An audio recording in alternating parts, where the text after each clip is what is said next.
Bien, vamos a llegar ahora al reino en lenguaje apocalíptico. Solo quería aclarar que en una de las visuales anteriores decía Cristo como segador con C, es Cristo como segador con S, porque como segador es para cegar a la gente, no para cegar. Si puedo decir algo en mi defensa, yo no fui que preparé la visual, pero bueno. Ok, pero de todas maneras, un error gramatical lo comete cualquiera, y hasta 500. Ok, ¿cómo debe ser interpretado adecuadamente el lenguaje apocalíptico? Los símbolos deben ser interpretados por su contexto inmediato o por medio del origen bíblico, trasfondo, uso, incluyendo uso cultural. Debe aplicarse la analogía de la fe, es decir, ninguna interpretación que crea un conflicto interno en el significado de las escrituras es aceptable. Y aquí quiero volver de nuevo al libro de nuestro hermano Wayne Mayer. Él dice, y yo creo que tiene razón, que cada texto debe ser considerado en su contexto y en su valor propio. Pero lo cierto es que todos nosotros tenemos un contexto teológico en el que interpretamos las cosas. Si yo voy a Hebreos 6 y digo que ese texto enseña que la salvación de un verdadero creyente se puede perder, yo estoy teniendo un problema, porque ciertamente la Biblia enseña en muchísimas otras partes que la salvación no se pierde, la del verdadero creyente. Entonces, no es que yo voy a torcer el significado de Hebreos 6, porque Hebreos 6 significa lo que significa, Apocalipsis 20 significa lo que significa, pero yo tengo que interpretarlo según la analogía de la fe, usando la Escritura con la Escritura. Los pasajes claros deben tener prioridad y deben interpretar los pasajes oscuros. Y yo te digo que tú eres Pedro, y sobre esta piedra edificaré mi iglesia. Ahí está claro que Pedro es el primer papa. No, nosotros somos evangélicos y sabemos que no. Entonces, ¿qué debo hacer? Ir a los pasajes claros donde dice que Cristo es la piedra angular, que Cristo es la roca de la iglesia. Yo no estoy violentando Mateo por el hecho de interpretar ese texto usando estos otros textos para ver este texto con esa luz. Y miren cómo surgió el papado por una interpretación así. Algunas consideraciones sobre Apocalipsis 19, 11 al 21 y Apocalipsis 21 al 10. Esto es importante porque yo recuerdo cuando yo era premilenialista, dispensacionalista, y aún en mi soberbia, en mi arrogancia juvenil, porque no sé cómo llamarle de otra forma, yo comencé a escribir un comentario de Apocalipsis. Y me acuerdo que uno de mis argumentos, ahora yo voy a rebatirme, que uno de mis argumentos era las escenas cronológicas de Apocalipsis 19 y 20. Y realmente yo hoy no veo el texto de esa manera. Y por eso es importante que veamos la estructura de Apocalipsis en general. Cuando uno lo ve de esa forma, uno se da cuenta que en cada una de las secciones el apóstol Juan nos conduce hasta el final y luego comienza de nuevo, pero desde otro punto de mira, desde otro ángulo, con un distinto enfoque y diferente perspectiva. De paso, por eso decía que hay una conexión entre Ezequiel 37, 38, 39 y Apocalipsis, estos pasajes, porque una de las características de Ezequiel es ser reiterativo, y lo mismo pasa con el apóstol Juan. Así no es de extrañar que se produzca un considerable número de paralelismo entre las varias secciones y que el libro se mueva con creciente ímpetu hacia el clímax que persigue el autor inspirado. Este paralelismo viene a ser evidente al observar que en el libro de Apocalipsis se describe varias veces el fin de este siglo con la llegada del día del juicio de Dios. Lo vemos en Apocalipsis 6. Y dirán a los montes y a los caed sobre nosotros porque llegó la ira del Cordero. ¿Y quién podrá sostenerse en pie? Y uno piensa, cuando termina el capítulo 6 de Apocalipsis, que ya terminó. Pero luego en el capítulo 7 comienza otra vez. Y luego en el capítulo 10, versículos 5 al 7, vuelve de nuevo y se ve el final de la historia con el reino de Dios en las manos de Dios. Y luego Apocalipsis 11, 15 al 19. Los reinos de este mundo han venido a ser de nuestro Señor y de su Cristo, y Él reinará por los siglos de los siglos. ¿Terminó el Apocalipsis? No, en el capítulo 12 comienza toda la historia de nuevo cuando Cristo nace como un bebé en Belén. Y así vemos Apocalipsis 14, 15, 18 al 14 y 18 al 19, Apocalipsis 16, 17 al 20, vemos el final con ton polemon, es decir, la batalla final con artículo definido. Apocalipsis 19 al 21, la misma batalla otra vez, ton polemon. En Apocalipsis 29 al 15, la misma batalla otra vez. Es reiterativo. Así que yo no puedo ver el Apocalipsis de una manera cronológica. Por ejemplo, en Apocalipsis 19, 19 al 21, nosotros vemos el triunfo final de Cristo y la destrucción consecuente de todas las naciones opuestas a su reino. Dice versículo 19, y vi a la bestia y a los reyes de la tierra y a sus ejércitos reunidos para guerrear contra el que montaba el caballo y contra su ejército. Y la bestia fue apresada y con ella el falso profeta que había hecho delante de ella las señales con las cuales había engañado a los que recibieron la marca de la bestia y habían adorado la imagen. Estos dos fueron lanzados vivos dentro de un lago de fuego que arde con azufre, y los demás fueron muertos con la espada que salía de la boca del que montaba el caballo, y todas las aves se saciaron de las carnes de ellos. Aquí vemos todos los reyes de la tierra peleando contra el Cordero. ¿Y qué vemos en Apocalipsis 20? La misma guerra otra vez. Dice en el versículo 3 que Satanás engaña a las naciones, y de vuelta vemos de nuevo la batalla. La misma batalla que se describe en el capítulo anterior. Dice en 28, dice de nuevo, cuando los 1000 años se cumplan, Satanás será suelto de su prisión y saldrá a engañar a las naciones que están en los 4 ángulos de la tierra, Gog y Magog, a fin de reunirlos para la batalla. Otra vez, el número de los cuales es como la arena del mar. Y no fueron destruidos en el capítulo 19. ¿Cómo es que hay otra batalla de nuevo? Bueno, porque es la misma batalla. Es la misma batalla de Apocalipsis 16, 14. Vayan conmigo allí, por favor.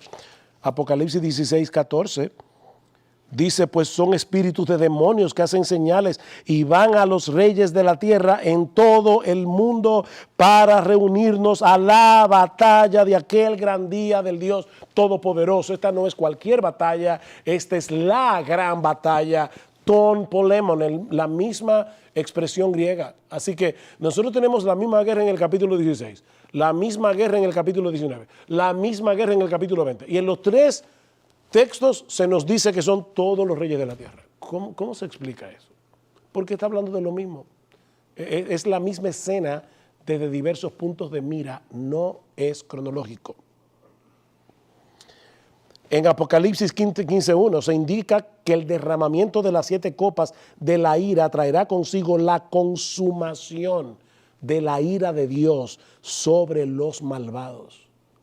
Sin embargo, sabemos que Apocalipsis no termina en el capítulo 15, en el versículo 1. Las visiones de Apocalipsis 19 y 20 reflejan una influencia determinante de las profecías del Antiguo Testamento, donde se anuncia el juicio final de Dios y el derramamiento de su ira sobre las naciones rebeldes, como trayendo consigo un cataclismo universal. Y eso lo vemos en todos los textos que están ahí. Si quieren, le pueden tomar una foto. En Apocalipsis encontramos un uso frecuente de esa misma terminología, y yo confío en que ustedes que han leído el Apocalipsis saben eso, que se usa mucha terminología de Joel, mucha terminología de Amós, y es la misma que se usa en Mateo 24. Ok. Voy a ir rápido. Apocalipsis 20, Satanás es atado. ¿Cuándo fue atado Satanás? Bueno, Mateo 12, que ya lo leímos, así que para ahorrar tiempo y dar tiempo al tiempo de preguntas y respuestas, valga la redundancia, vimos claramente cómo dice Cristo, cómo podemos saquear la casa del hombre fuerte si primero no lo atamos. Así que Satanás fue atado en ese contexto. Juan capítulo 12, versículo 30 al 33.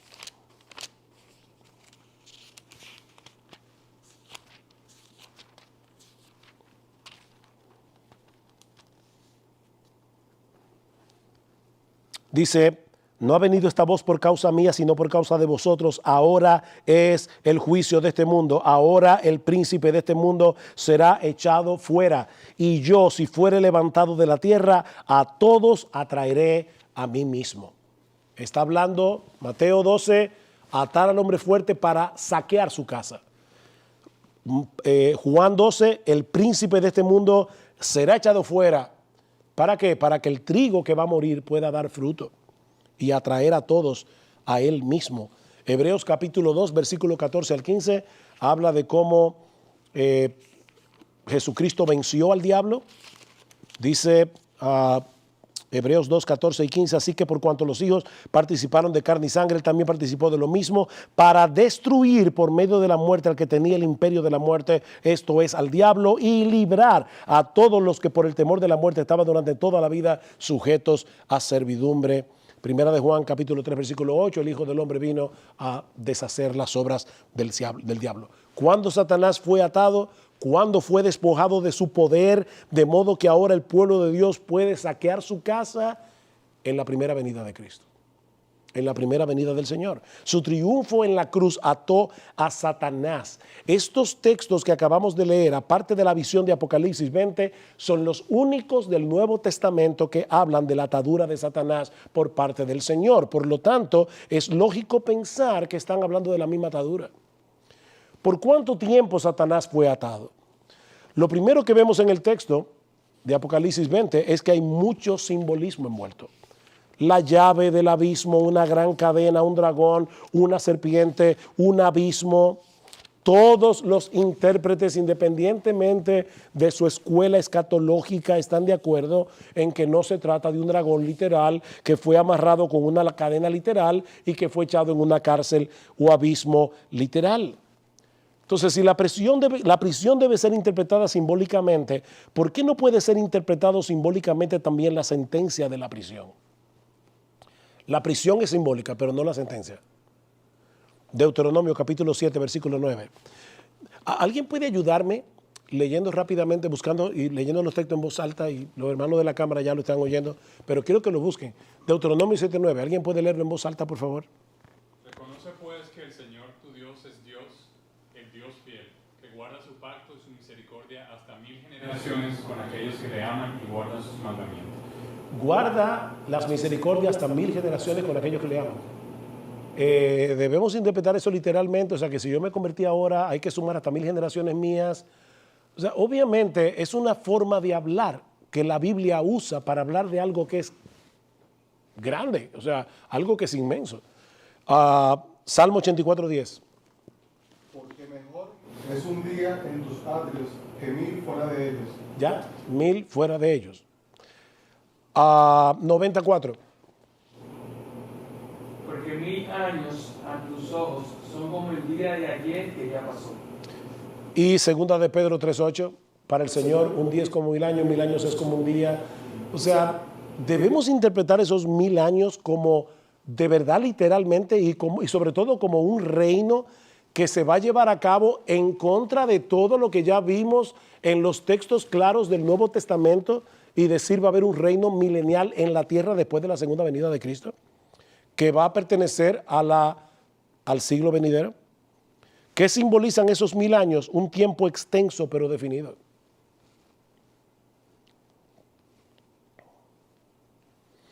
¿Con qué propósito fue atado Satanás? Dice, lo encerró y puso su sello sobre él para que no engañara más a las naciones hasta que fuesen cumplidos los 1000 años, para que no engañara más a las naciones, para que nosotros podamos llevar a cabo la obra misionera. ¿Alguien puede leer, por favor, rápidamente Hechos 14, 14 al 16 y Hechos 17, 30?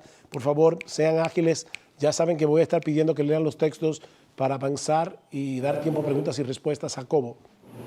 Pero cuando lo oyeron los apóstoles Bernabé y Pablo, rasgaron sus ropas y se lanzaron en medio de la multitud gritando y diciendo, varones, ¿por qué hacéis estas cosas? Nosotros también somos hombres de igual naturaleza que vosotros, porque os anunciamos el Evangelio para que os volváis de estas cosas vanas a un Dios vivo, que hizo el cielo, la tierra, el mar y todo lo que en él hay, el cual en las generaciones pasadas permitió que todas las naciones siguieran sus propios caminos. En las generaciones pasadas Él permitió que las naciones siguieran sus propios caminos. Pero cuando Cristo murió en la cruz, algo cambió. Cuando Cristo murió en la cruz, a Satanás se le va a impedir, y se le ha impedido, que Él detenga el avance del reino de Dios. Es en ese sentido que Satanás está atado. Porque a veces los premilenialistas nos dicen, wow, si Satanás está atado como está el mundo, ¿qué sería si estuviera suelto? No, es que un león con una cadena larga puede hacer mucho daño. El punto es, él está atado con un propósito, y es para no engañar más a las naciones hasta que este tiempo de conquista se cumpla. Es con un propósito muy particular que él fue atado. ¿Y Hechos 17:30? Habiendo pasado por alto los tiempos de esta ignorancia, ahora manda a todos los hombres en todo lugar que se arrepientan. Habiendo pasado por alto los tiempos de esta ignorancia, ahora deben arrepentirse. Con la llegada de Cristo y la expansión del Evangelio, esas naciones que antes estaban a merced de Satanás, ahora han recibido luz, y Satanás ha sido restringido para que no pueda impedir el avance de esa luz en el mundo. Mateo 4, 12 al 16 habla de cómo esa luz sale hacia Galilea y dice, así se cumple que la luz del Evangelio iba a resplandecer. Para no leer el texto, pero ya lo tienen ahí. Satanás está tratando por todos los medios de acabar con la iglesia, de detener su avance. El hecho de estar atado no quiere decir que esté completamente anulado. Un león atado puede hacer daño aún, solo que su radio de acción ha sido limitado al alcance de la cadena. Satanás continúa atacando a la iglesia, pero no ha podido detenerla a pesar de su poder. ¿Por qué? Porque está atado. Es que Cristo no va a permitir que eso pase. No va a permitirlo. Esta enseñanza tiene que haber sido de gran consolación para los cristianos en el tiempo de Juan. Ellos están siendo perseguidos. El pensar que va a haber un milenio, no se sabe en cuándo, no iba a ser de tanta consolación como saber, mis hijos sigan predicando el evangelio del reino, que de paso me da mucha pena que las personas que estudian Apocalipsis pierden el evangelio en Apocalipsis. Cuando el evangelio es claramente enseñado en Apocalipsis, nos perdemos en tanto los detalles, viendo lo del anticristo y viendo el ataque de no sé qué, y viendo que perdemos de vista a Cristo y su evangelio en Apocalipsis.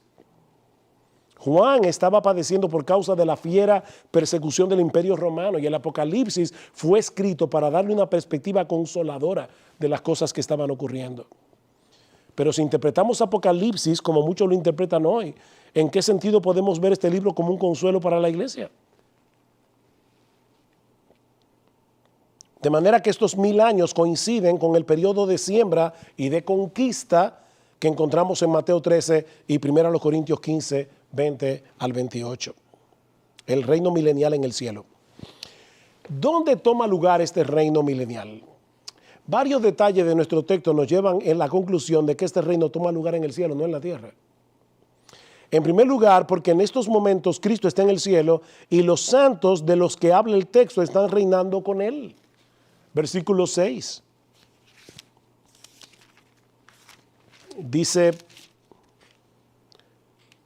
bienaventurado y santo el que tiene parte en la primera resurrección. La segunda muerte no tiene potestad sobre esto, sino que serán sacerdotes de Dios y de Cristo y reinarán con él 1000 años. O sea que son personas que están reinando con él por esos 1000 años. ¿Dónde toma lugar? En segundo lugar, porque Juan nos dice que vio tronos. Y la pregunta es, ¿y dónde están esos tronos? Bueno, es interesante que la palabra trono aparece 47 veces en el libro de Apocalipsis. Todas las veces en el cielo, excepto 3 veces para hablar del trono de Satanás en la tierra.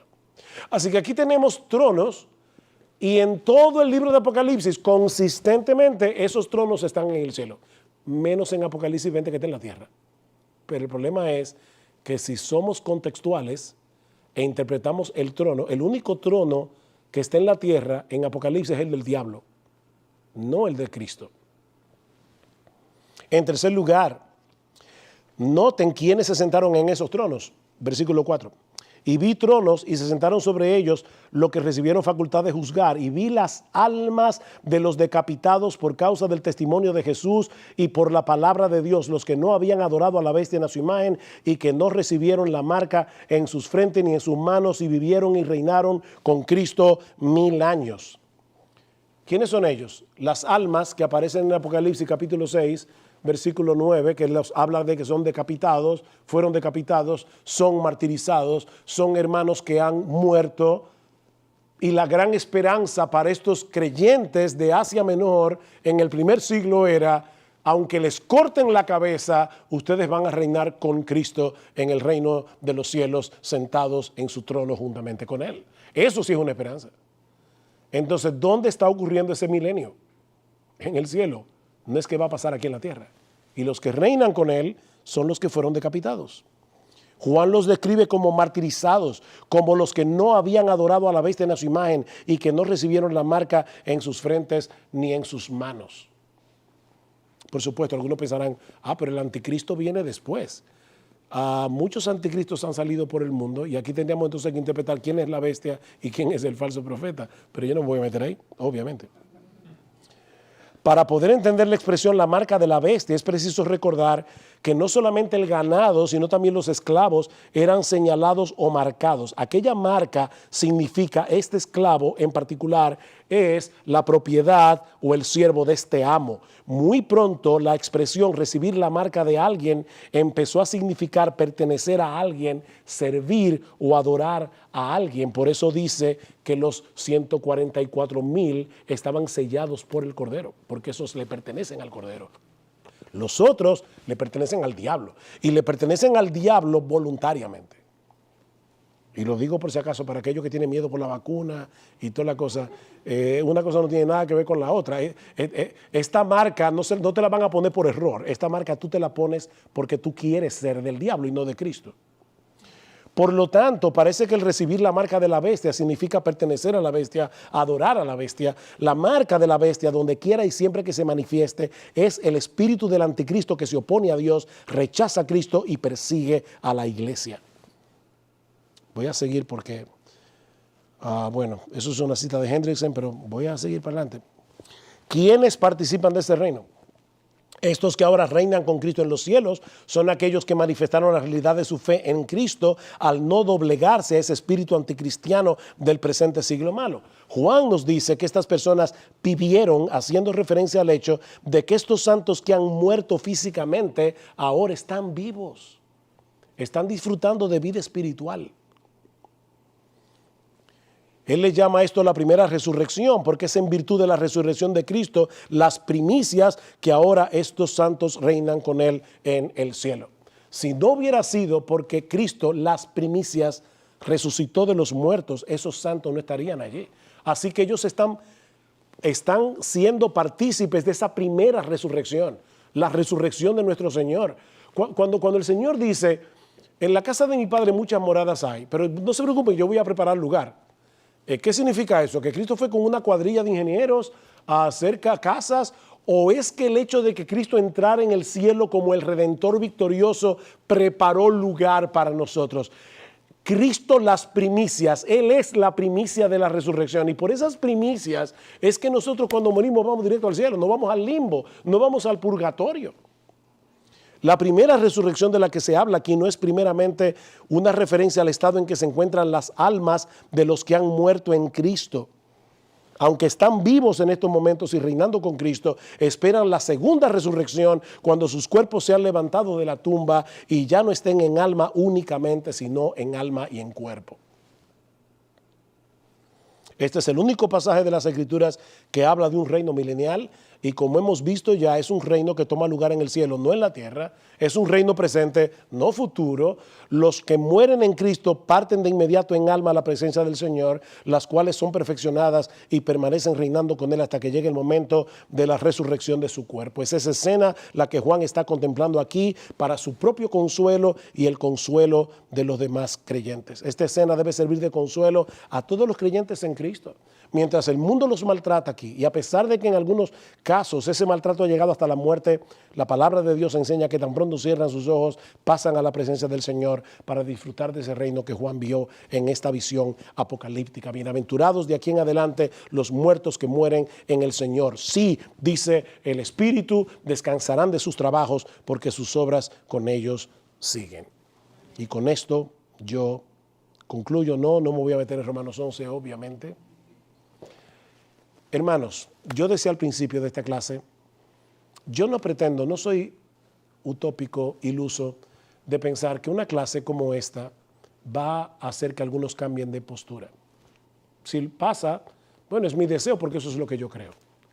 Pero por lo menos yo creo que esta clase ha demostrado, espero que haya demostrado, que sí existe una posible interpretación de Apocalipsis 20 que encaja con lo que el resto del Nuevo Testamento enseña acerca del reino de Dios, y por lo tanto yo te animaría a ti que estás viendo esta clase a que estudies ese tema más profundamente. Sería mi ánimo.